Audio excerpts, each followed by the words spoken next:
Hai semua, perkenalkan nama saya Ali Matusada dan rekan saya Husni Rahmawati. Kami hadir untuk menyampaikan materi lanjutan dalam mata kuliah kepramukaan, yaitu tentang pertolongan pertama pada kecelakaan atau P3K. Nah, seperti apa pembahasannya? Stay tune! Pertolongan pertama pada kecelakaan atau P3K adalah bantuan segera yang diberikan pada penderita kecelakaan atau orang yang mengalami kondisi gawat darurat untuk diberikan tindakan penyelamatan sebelum dilakukan penanganan yang intensif atau khusus. Nah, di dalam pramuka ada yang disebut dengan P3K kepramukaan, yang merupakan keterampilan dasar yang harus dimiliki oleh setiap anggota pramuka untuk dapat memberikan pertolongan pertama kepada korban kecelakaan.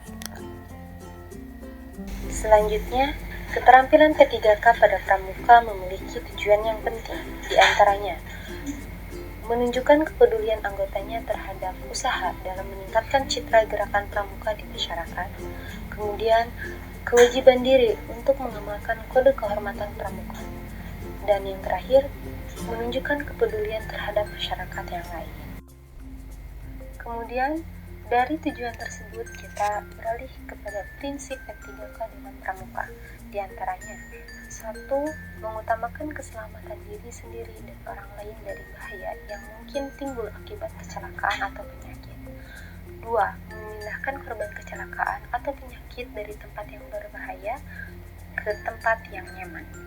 Kemudian yang ketiga, memberikan pertolongan pertama sesuai dengan kondisi korban kecelakaan dengan mengikuti aturan 3T, tiru, tahan, tindak.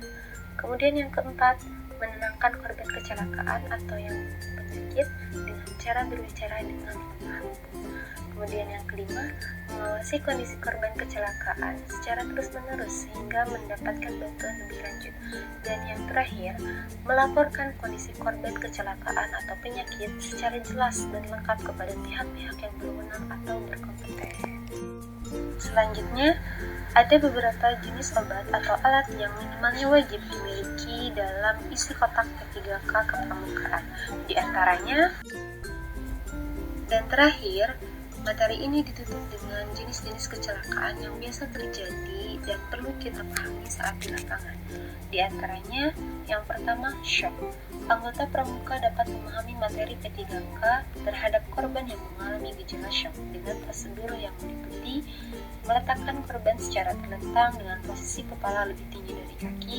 Kemudian, pada korban yang sadar, maka berikanlah minum hangat. Dan yang terakhir, jika korban pingsan, olesilah semacam minyak kayu putih pada bawah hidungnya. Kemudian yang kedua, yaitu pingsan. Pingsan merupakan kehilangan kesadaran, maka pertolongan yang paling tepat adalah dengan memindahkan korban ke tempat yang lebih teduh, karena biasanya pingsan disebabkan akibat kelelahan ataupun kepanasan. Kemudian yang ketiga yaitu kaki keseleo.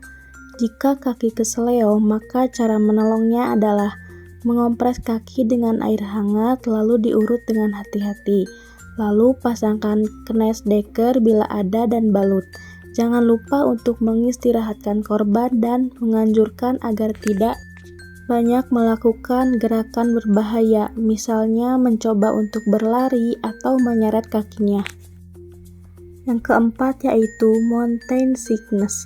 Penyakit gunung ini bisa terjadi lantaran korban mengalami hipotermia.